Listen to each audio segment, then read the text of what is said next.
Olá, galerinha, boa tarde.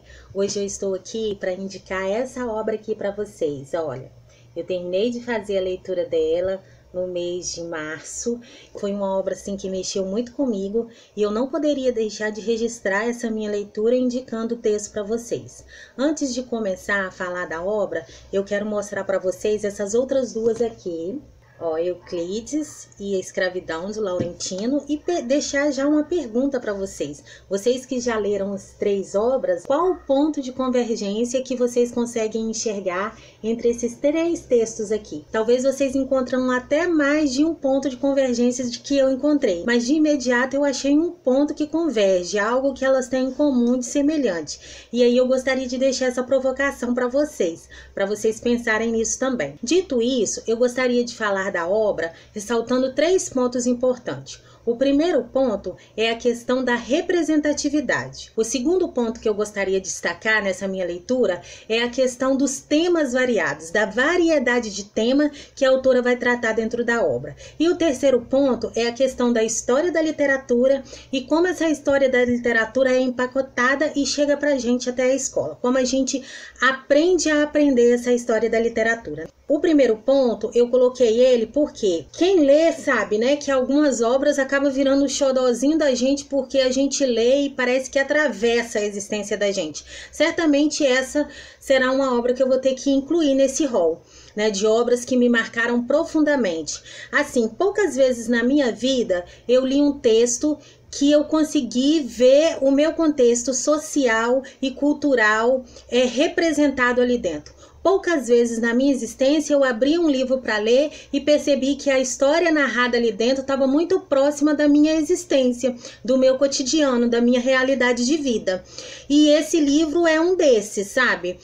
A autora escreve um diário, ela é moradora de uma comunidade e dentro desse contexto a autora vai escrevendo pra gente a sua história, o seu dia a dia, a sua realidade social. Então, assim, mexeu muito comigo e por isso que eu quis colocar esse tópico aqui para falar do texto, essa questão da representatividade.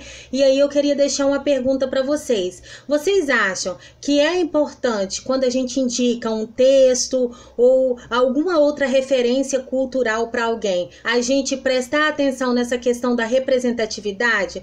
Eu não sei, eu não estudo isso. Certamente existem pessoas que estudam essas questões, né? Mas eu estou começando a achar, me valendo da minha própria experiência de leitura, que quando a gente lê um texto que a gente sente uma relação de identificação com ele, com a nossa própria realidade, a gente tem mais facilidade de continuar essa leitura, de chegar essa leitura até o fim e muito mais que isso, né? A gente se apropria. E aí é uma pergunta que eu deixo para vocês. Vocês acham que é importante quando a gente indica um texto, esse texto ter uma relação de significação com a vida dessa pessoa para que essa pessoa não deixe pela metade esse exercício de ler? Isso é uma questão que eu quero colocar.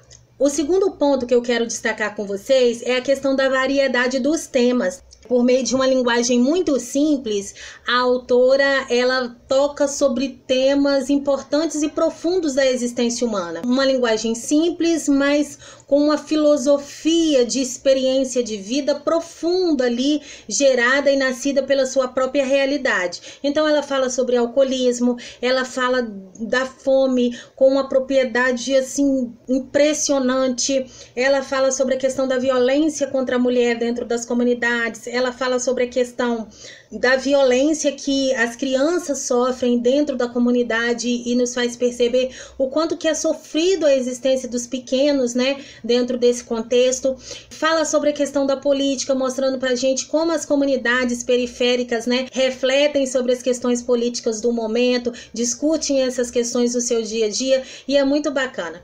Então, assim, pela variedade do tema, é até difícil escolher uma pessoa, um público-alvo para indicar esse texto, porque ele é rico e cheio de reflexões em várias áreas, assim, né, para vários tipos de pessoas diferentes. Mas o terceiro ponto que eu gostaria de destacar aqui com vocês, para a gente não se delongar, é a questão da história da literatura e como que essa história da literatura chega até a gente. Para quem já está aí no ensino médio, está mais familiarizado com isso que eu estou chamando de história da literatura, ou chegando nos anos finais do ensino fundamental 2, sabe que a história da literatura chega para a gente na escola organizada ordenada de modo cronológico. Essa cronologia é dividida aí por períodos, cada período vai receber um nome. E chega um momento que a gente vai estudar o que eles chamam de modernismo brasileiro. E aí a gente estuda a literatura brasileira, destacando os principais nomes dentro do universo literário. E esse período que a gente chama de modernismo, ele é dividido em 3 tópicos. É a terceira fase, que os estudiosos falam que é uma fase mais crítica, e tem vários nomes renomados aí da nossa literatura, como Guimarães Rosa, como João Cabral, como Clarice Lispector. É uma fase que começa no ano de 1945, e eles até chamam pra gente, quando vão ensinar na escola, que é a geração de 45, né? A grande geração de 45, dado o tamanho e talento desses escritores.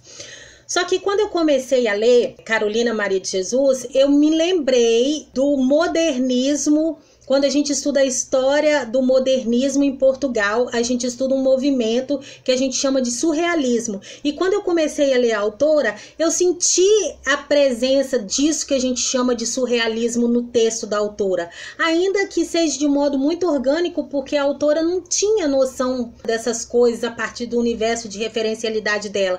Mas a gente sente a presença e as características do surrealismo ali.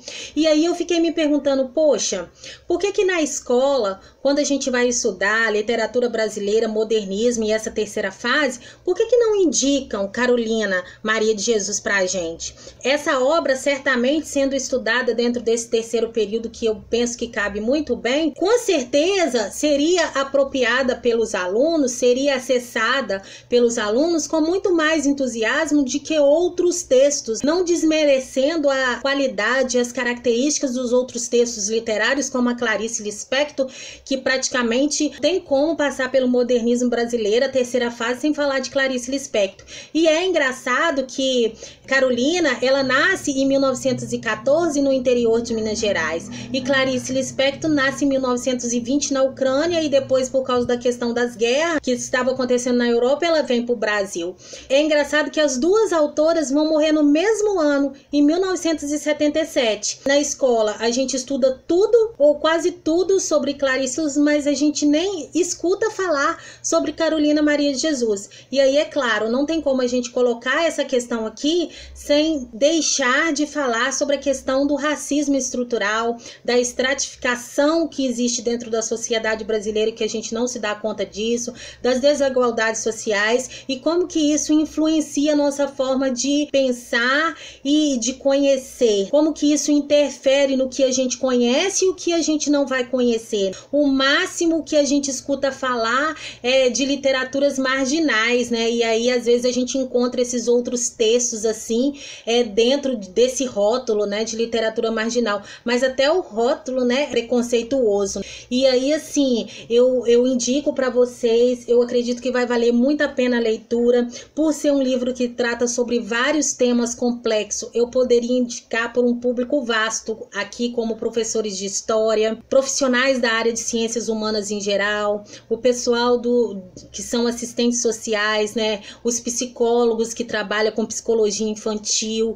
Eu acho que tem muita coisa aqui para a gente aprender e para a gente conversar junto. Os próprios especialistas, né, em política, eu acho que tem muita reflexão bacana, né, para fazer a partir desse texto dela. Mas se eu tivesse que escolher um público, apesar do público ser tão amplo, se eu tivesse que escolher um público, certamente eu escolheria as mulheres negras das periferias brasileiras, porque vai ser impossível você ler esse texto sem se identificar de modo extraordinário com o que a autora está dizendo aqui, com uma linguagem extremamente simples, muito simples, mas você vai perceber que em poucas experiências de leituras que você tiver na vida, você vai conseguir ver o seu contexto narrado com tanta propriedade como a autora descreve. A autora vem até a gente com o texto dela, tirando aquela sensação que nós que vivemos na comunidade sentimos a vida toda. A gente se sente como um ponto fora da curva, né?